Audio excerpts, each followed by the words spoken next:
What up, guys? Welcome to the Son of Wanda. Loki Season 2, Episode 4 has dropped, so let's conversationalize. Alright, guys, so this episode, by the end of it all, was probably the most surprising yet. And it's hard not to talk about why it was so surprising without getting into spoilers. So I'm just going to jump right into it. I mean, in general, my thoughts are like, this was another really solid episode. That, again, twists and turns taken that I was proud of the writers for taking, that I haven't, felt these emotions from, an MCU project in a while of being like, oh, what's going to happen and where's this going to go and all that. I haven't felt this much investment in an MCU project for a long time, so that was exciting. But jumping right into spoilers, starts off with paying off the end of the last episode where Sylvie had kicked Ravonna Renslayer through a time door into the tower, the castle place at the end of time, where He Who Remains was in the finale of the last season. And Miss Minutes was with Ravonna, and Miss Minutes told her Ravonna that there was a secret that Miss Minutes knew about her that was going to make Ravonna really angry. And we opened this episode with, we find out the secret. And I appreciated that they just paid that one off immediately, that there was no, delay. They didn't wait a whole episode and then the next episode after that then pay that off, because I feel like we've had that before, and it's gotten to the point where it's a little annoying with some of these other shows. But this one, they just, right out of the gate, we got it paid off. So apparently the secret is Miss Minutes shows Ravonna footage of Ravonna and He Who Remains talking to each other in that same place at the end of time, in that same castle. And the conversation they have is the exact same conversation that Loki overheard, or not overheard, just heard, when he turned on this recording back in episode 1. And he turned on this recording when he went to the past TVA, when he was time slipping, and he heard a conversation between He Who Remains and Ravonna Renslayer. And it's this same conversation that Miss Minutes is showing footage to Ravonna of now. And we learned that basically Ravonna was working with He Who Remains way before she was ever a judge. We thought that she was just another variant who was kidnapped from the timeline and placed as a judge in the TVA. Wrong. Apparently Ravonna was a major player in the actual multiversal war itself, and she apparently led the armies of He Who Remains that helped defeat whoever He Who Remains was fighting. I assume, well, his other variants, I suppose, his other Kangs, like he said in the finale of season 1. But she apparently was instrumental in defeating all the bad guys, or all of He Who Remains' enemies, rather.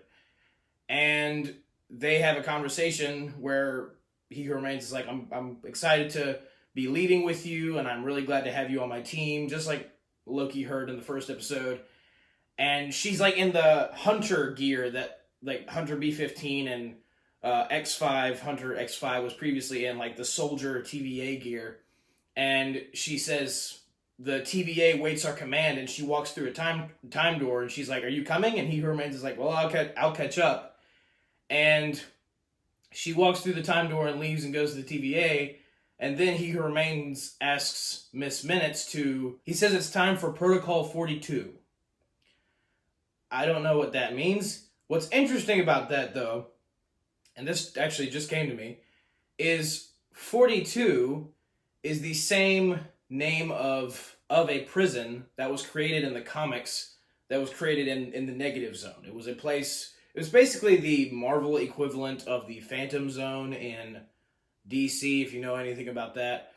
But in Marvel, there was this place called 42. It was a prison designed to hold villains, really crazy bad guys, and keep them in the Negative Zone, which is where the other villain, Annihilus, lived. And I don't know if that's meant to have any correlation here, but it's interesting to me that they have the same number, whatever this protocol is, which I assume the protocol that He Who Remains is specifically talking about when he was talking to Miss Minutes is, because he says, wipe all of their minds. So wipe Ravonna's mind too. And Miss Minutes is like, are you sure? And he's like, yeah, do it.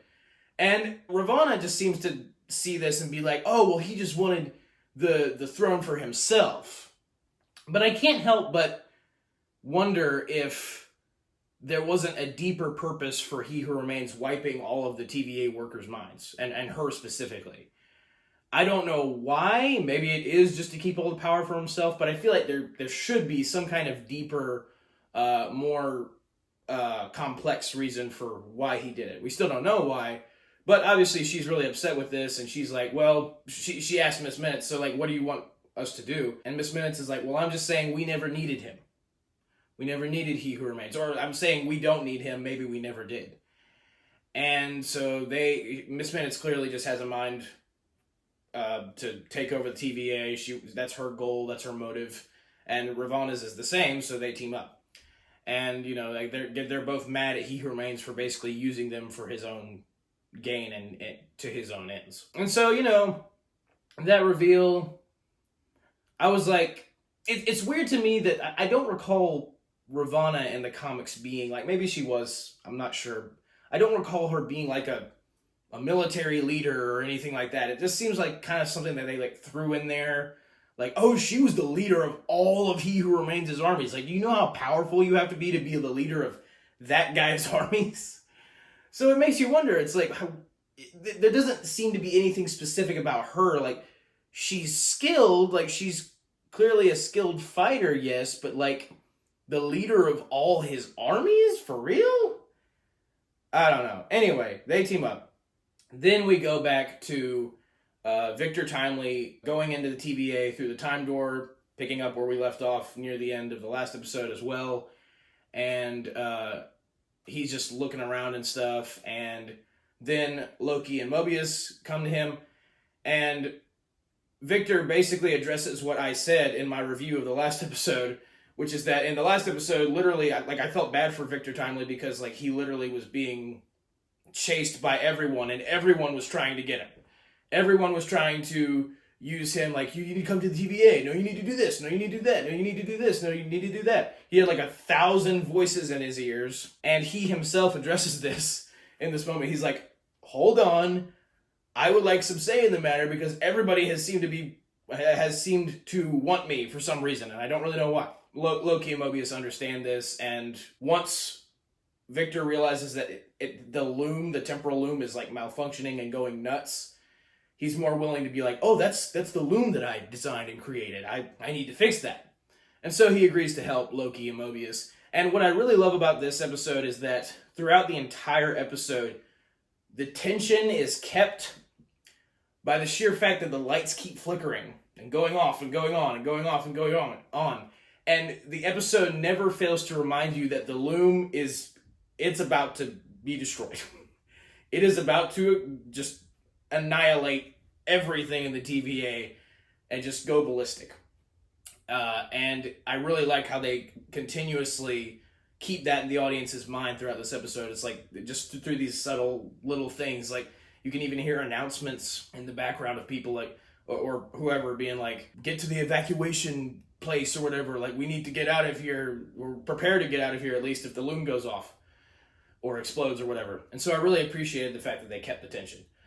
But Loki and Mobius introduced Victor to OB, and in the last episode, Victor said to Ravonna that the book that he had since he was a kid that Ravonna actually gave him when she went back in time and gave the book to him, the TVA guidebook, he liked to think of the book as a correspondence between him and the author OB, Ouroboros.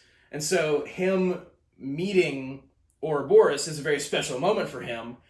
And what's even more interesting is that Ouroboros, OB, says that just like Victor based all of his ideas and knowledge off the information in the TVA guidebook, which Ouroboros wrote, Ouroboros got all the stuff that he got all of his knowledge, based all of his research and work that he used to write the TVA guidebook on Victor Timely's research and work, which was based off OB.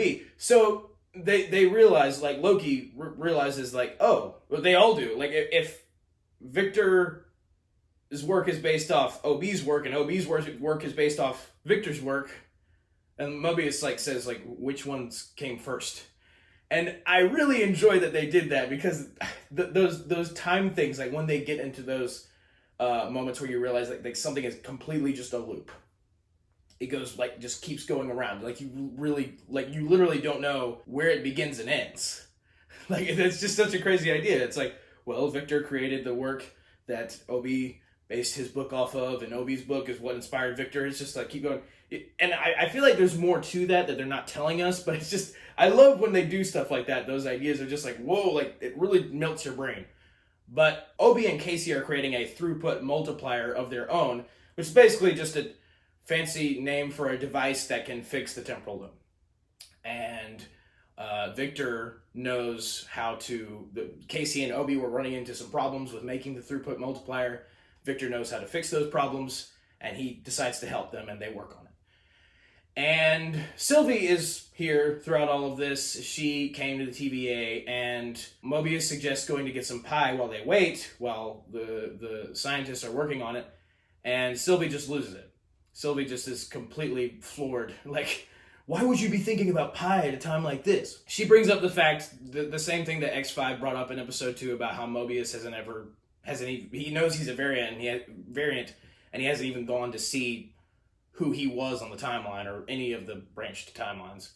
And Sylvie's like, well, they're all just, all the timelines that have been proven, they're all just lines on a monitor to you. You don't even care, and all that stuff. She gives him this whole spiel. And I really hope that they're setting this up for like, Mobius is going to find who he was on the timeline, and it's going to be something cool or something well written. Because they seem to be setting this up. They seem to be keeping it in the audience's heads. Like, Mobius has a life on the timeline, he just doesn't want to accept it. What's funny is that's really the only moment you get in the episode with like a moment where Mobius is confronted by this idea again. And they don't really go back to that. So it's kind of odd that they just throw it in the episode in one moment and they don't really address it from Mobius' perspective later. Loki talks to Sylvie afterward, and he and Sylvie's conversation is incredibly interesting because in this conversation you get to see more of like Loki's, I almost want to say like benevolence, like these newfound realizations and lessons that he's learned throughout this whole TVA experience ever since the first season. And Sylvie's debating still, like, she doesn't know if she did the right thing by sparing Victor Timely's life at the end of the last episode because she still thinks that Victor Timely could end up becoming He Who Remains, which at the time was a very real possibility. Because it really did seem like everything was just looping back, just like Ouroboros and Victor Timely basing their research off each other. Everything else in the story was looping back to where it felt like Victor Timely was just going to end up becoming He Who Remains, and that this was just all going to lead back and go through the same story over and over and over again. So Sylvie's, that's her concern. Like, she just has a really hard time believing that the TVA can change and become a good organization. And Loki is convinced that it can be. And he even mentions how in the first Thor movie, when he talks about when Thor was banished by Odin from Asgard, he was banished to Earth, and when Thor came back, he was different, he was more benevolent, and Loki mocked him, and Loki admits that he himself mocked Thor for that and called Thor soft. And I like how Loki says this because I feel like that is some true redemption there, because I remembered that moment from the first Thor movie when Loki ragged Thor about Thor's love for Jane and how it made him so soft and all that, and that Loki thought it made him weak. And now Loki himself realizes that he was wrong, and that it was that softness, it was that benevolence that actually allowed Thor to become a better person. And so he was hoping that would be the same case, or the same way things played out for Sylvie, because Sylvie still is in the mindset of like, oh, being soft makes you weak. But she chose to spare Victor Timely's life, which might not have been something she would have done any earlier than that. And so Loki still has hope for Sylvie in that regard. And Loki, for once, is the one who's like, I have hope that this is gonna turn out right. And he says something very profound. He's like, Sylvie's like, oh, well, I just want to burn the TVA to the ground. And Loki's like, yeah, it would be easy to burn the TVA to the ground. It's easy to annihilate stuff. It's easy to tear things down completely. But it's hard to fix something that's broken. It's hard to have hope. And I love hearing this actual wisdom coming out of Loki. it's strange, but at the same time, it does show that he's definitely changed and he's realized the error of his ways from his past, and that none of the stuff he did was good. But Sylvie's like, that's a lot of hope to have, to just hope that Victor Timely's not going to become He Who Remains, and hope that the device that Victor and Obi and Casey are building is going to work for the TVA and all that stuff. And the resolve, I say resolve, Sylvie's like, whatever we do, we're basically playing God. And Loki's like, well, we are gods.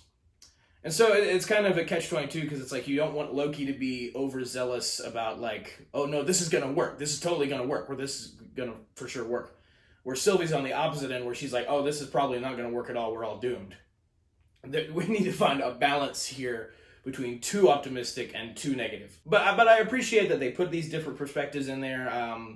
I thought that Loki being the one that was more optimistic and more hopeful was good for his character. It made sense that Sylvie was still more jaded. I mean, she proved that by killing He Who Remains at the end of the last season, so I hope that she has more of an arc for the rest of this season, that she learns more hopefulness. But then everything does actually go to mess, because once Victor Timely helps fix the throughput multiplier, he ends up getting, he goes to, it's really funny, he sees Mobius with some hot cocoa, and he's like, what is that? And Mobius is like, oh, it came from the hot cocoa machine, and Victor's just astonished at this idea of a hot cocoa machine. And I thought that was really funny, because he's from the 1800s. He has no idea what a hot cocoa machine is, and it's something so mundane to us, but it's like, oh, he wouldn't know that. It was good attention to detail, but it actually ends up being a plot device, because that makes him, one of the other hunters, good guy hunters, takes him to the hot cocoa machine, and he gets some. And then that hunter gets pruned by Brad Wolf. Hunter X5, and Hunter X5 kidnaps Brad Wolf, because earlier in the episode, Hunter B-15 tried to reason with the General Docs character, who pruned all those timelines and killed all those billions of people, which I feel like they don't really address in this episode. They kind of are just like, oh, we'll ask General Docs for help. I mean, we're reluctant to do so, but we probably should ask her for help. And it's like, well, she did basically destroy billions of people, but they kind of just, it feels like they kind of gloss over it a little bit. But at first, General Docs is a reluctant to help B-15, and so she discusses it with Brad Wolf, and all of the soldiers that were under General Docs' command that helped prune those timelines are in the prison together, in the jail cell together. And sure enough, Ravonna and Miss Minutes show up using a 10 pad that Ravonna had. And it's funny to me that Sylvie thought just kicking Ravonna through a time door to the end of time would solve the problem of Ravonna. Like, I don't think Sylvie thought that one through very well at the end of the last episode, because Ravonna had a 10 pad, so she could just escape any time she wanted. She wasn't trapped there. So I don't really get what Sylvie's thought process was. I feel like Sylvie should have just ended it there and then. Or then and there, but she didn't, and so now Ravonna has shown up in this prison, and she's trying to get General Docs to help her cause and help her control the TVA, and Ravonna is literally just completely full of herself. I said this in the last review, but she is just completely obsessed with this idea of like, oh, I'm the one who's kept the TVA stable all these years, and it's because I left only for a few days that everything has gone to heck now. And now that I'm back, I can take control of things again because I'm the best at it, and blah, blah, blah. Completely consumed with herself. And General Docs recognizes this, and she's not having any of Ravonna's bull mess, so she refuses.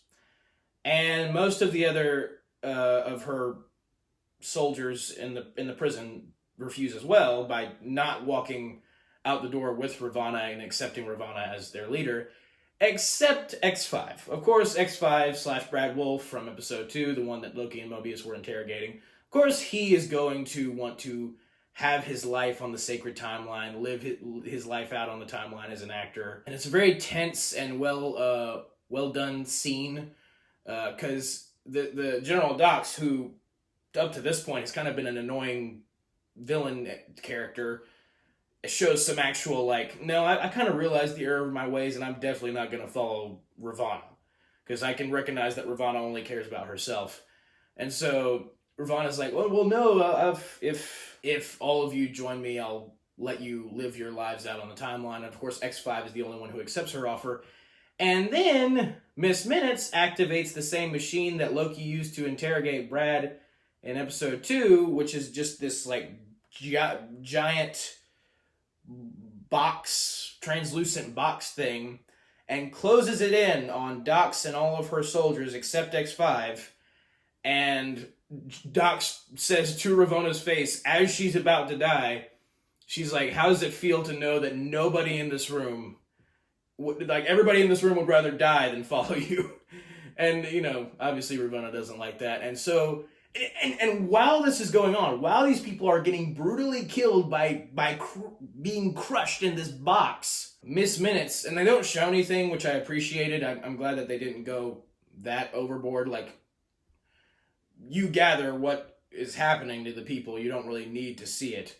But Miss Minutes is, like, smiling, like this most malicious smile as these people are dying in, like, a horrible way.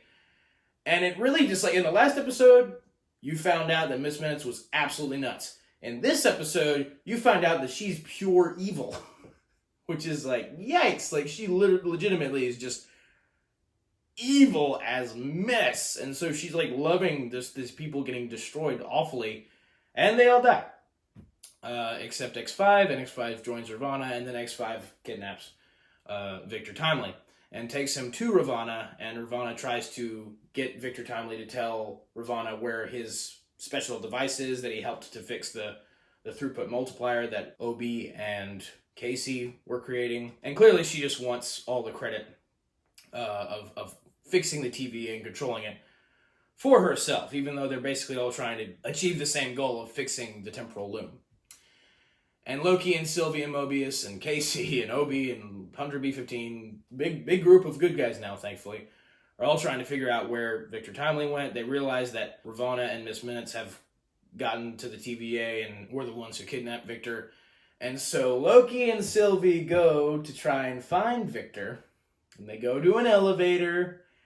And Miss Minutes closes the elevator door before Loki can get in the elevator. So it's just Sylvie in the elevator. And so Loki has to find another way. He takes the stairs.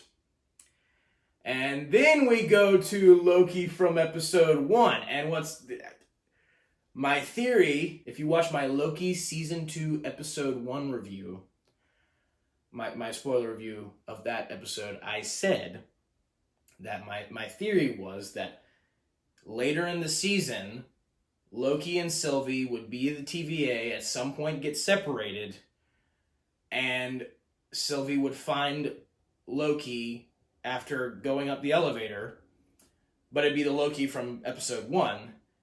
And when Loki gets pruned, it's somebody random pruned him. I didn't know who. But that was my theory, like, because we knew it happened in the future when we watched episode 1, like when Loki time slipped into the future when he needed to prune himself in order to stop time slipping, and he was running out of time. Lots of time.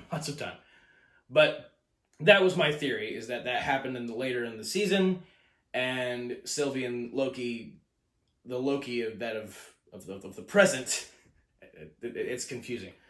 The Sylvie and Loki of the present would get separated, and the Loki of episode 1 would find Sylvie because he heard the telephone ringing. And so sure enough, our present Loki, the one we continue to follow throughout the season, sees episode 1 Loki, who sees Sylvie opening the elevator, just like in the first episode. And he has a time stick, present Loki has a time stick, and he realizes that, oh, I need to prune myself so I can survive. And I did not expect it to be Loki who pruned Loki.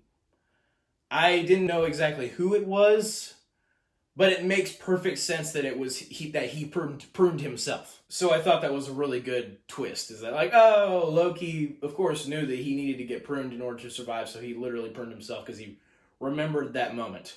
He remembered having a moment in the future where he needed to do something in the present. that made perfect sense, and you know it. Anyway, point being, Loki prunes himself, saving his life in the past, allowing him to be there in the present. And he says to, like, Sylvie's confused. It's like, Loki just pruned himself. Because she says, like, there you are. And then the episode 1 Loki gets pruned, just like in episode 1 of season 2 of this season. And present Loki is like, I'll explain everything later, basically. He's like, this will all make sense eventually. And then he answers the phone, and it was such a tense moment, because, like, the whole time, ever since episode 1, I'm like, who was on the phone?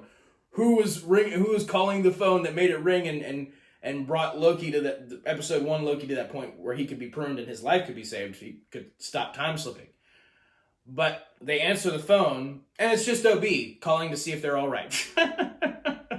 So even though it wasn't like some big reveal, I actually didn't mind it, because I felt like the reveal of Loki being the one who pruned Loki was good enough to where they allowed themselves room to have a subversion of expectations when Loki does answer the phone. But it's just OB calling to see if they're okay. And OB says, like, Miss Minutes is shutting everything down, and she's gotten control of the TVA. Basically, she's gotten control of the TVA in terms of the actual buildings and stuff itself. And OB says that if he reboots the system, he can shut Miss Minutes offline. If he does reboot the system, though, that turns off all the security protocols, which turns off the magic dampeners. And I had actually forgotten about that, but they established that in the first season, how the TVA has these security dampeners that turns off everybody's powers. And, you know, Loki and Sylvie's magic specifically. Once Loki and Sylvie realize that if OB turns off the reboots the system, their magic comes back. They're like, yes, do it. And so OB does it. And then we go back to Victor Timely and Ravonna and Miss Minutes and X5. And Miss Minutes realizes she's being shut off. But right before she's shut off, it's like really a creepy moment. But right before she's shut off, she's like, Victor, I need to tell you something. You'll never be him. And so clearly she's talking about, like, Victor will never become He Who Remains. And then she just shuts down. So I don't know if that was supposed to be like her dying, but she was getting shut out of the system. She was getting shut offline, so she's probably not dead, but she's definitely out of the game for now. The rebooting the system thing that Obi did worked. And so Loki and Sylvie, now that they have their magic back, Sylvie enchants X5, because X5 goes outside the room to see what's going on, and Sylvie enchants X5, and her mind controlling him, X5, walks back into the room and flat out prunes Ravonna. So, for all intents and purposes, Ravonna is dead. And it happens so fast. X5 just walks into the room, Ravonna's confused, she's like, what's going on, X5? And then X5 just prunes him. And Loki and Sylvie get Victor Timely out of there. So, this is part of, like, the last 5 minutes or 10 minutes of the episode or so that, like, just continuously stuff was, like, surprising me. It was like, oh, wait, that just happened, okay, what the mess? And Ravonna, like, again, Ravonna's just pruned. She was this character that you really felt like they were building up, like she was going to become the new main bad guy, or like the new evil ruler of the TVA, like He Who Remains kind of was. But she's pruned now, so I don't know. And what else is weird is that, again, because of the weird stuff in the first episode, the inconsistency, it's like you don't really know what happens to people when they get pruned now. Because I thought in the first season they established that when somebody gets pruned, they go to the void at the end of time, or near the end of time, or whatever. They go to the void where Alioth was, and classic Loki, and Kid Loki, and Alligator Loki were, and all that stuff. But in this season, Obi says that if you get pruned, you get caught in like the sacred timeline somehow. It was confusing in the first episode, and it didn't really make sense with what they had already established. But so now we don't really know. So Ravonna could very well still be alive somewhere. We just don't know where. But she also could be dead, which would be nuts. But I mean, definitely surprising. And so Loki and Sylvie get Victor Timely, and they get the temporal loom machines to scan Victor Timely's aura. It accepts him as He Who Remains, even though he's not technically He Who Remains. He's a variant of He Who Remains. And they finally get the blast doors to open after all this time so they can try and fix the temporal loom, but then Obi realizes, oh, it's like significantly worse than we realized. And now like the radiation from all the time branches, because the time branches are not fitting in the temporal loom properly, which is what's causing it to overload. And so all this radiation from the time branches has built up even more so than it had built up in the first episode, when Mobius had to go out there and find a way to save Loki from time slipping. And so all this, it's insane amounts of information.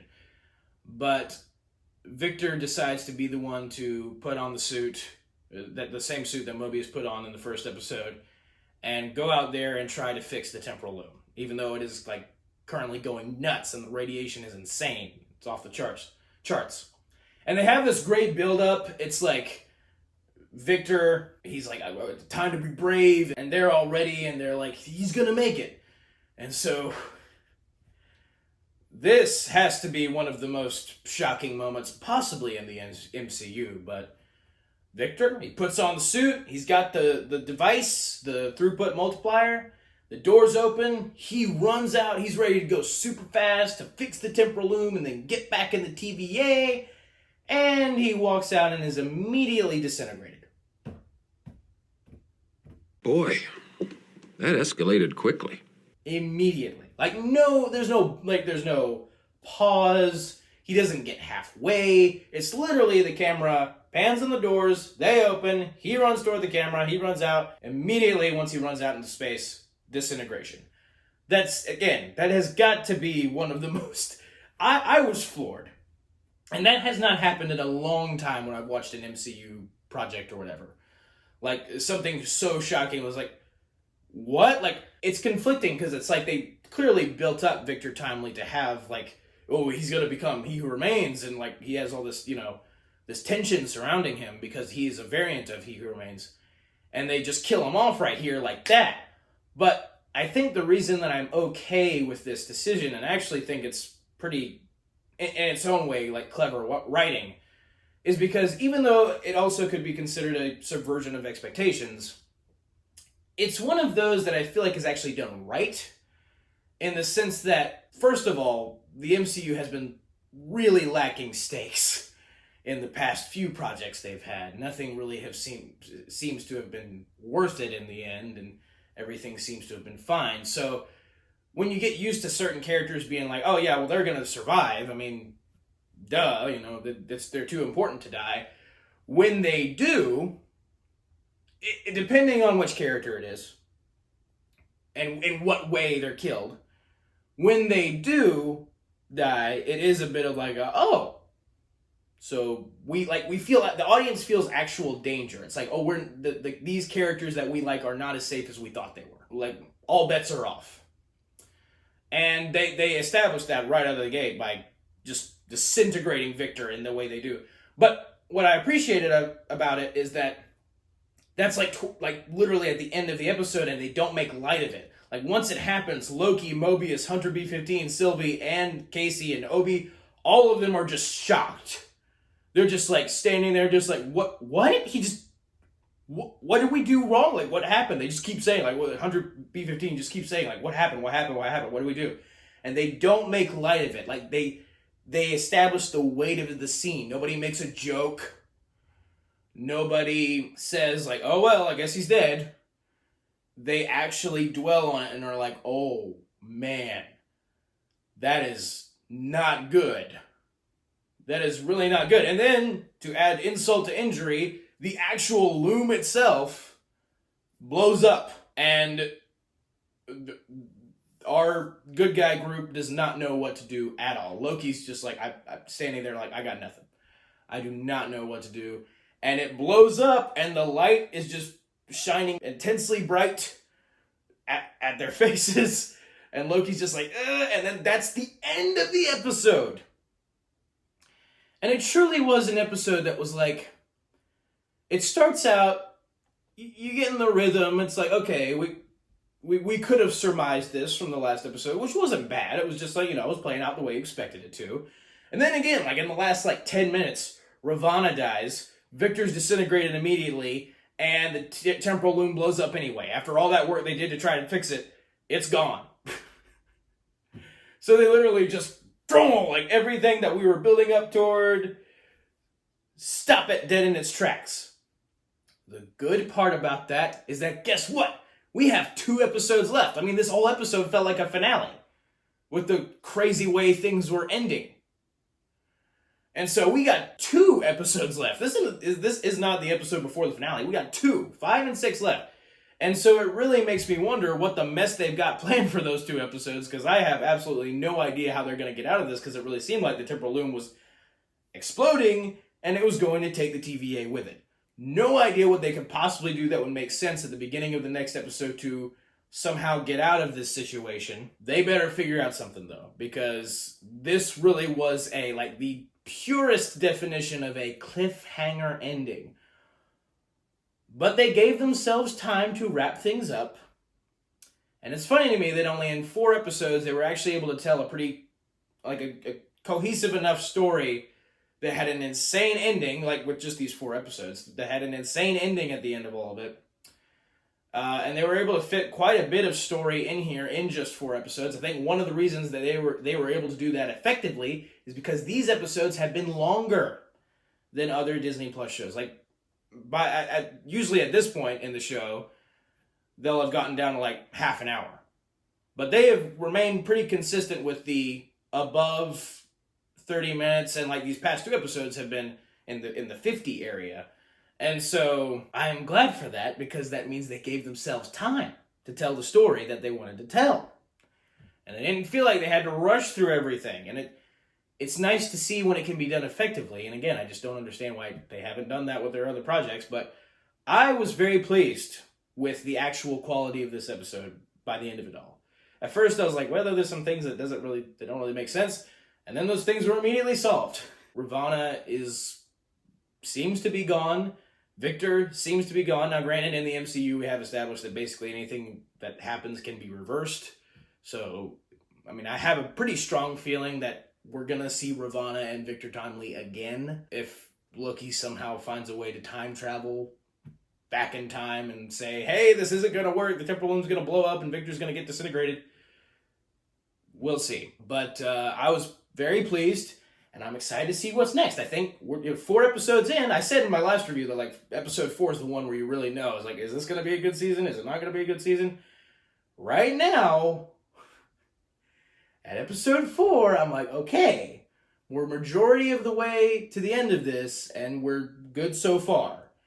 Granted, they have a lot to do in these next 2 episodes, but I think so far we're good. It's all about the finale now.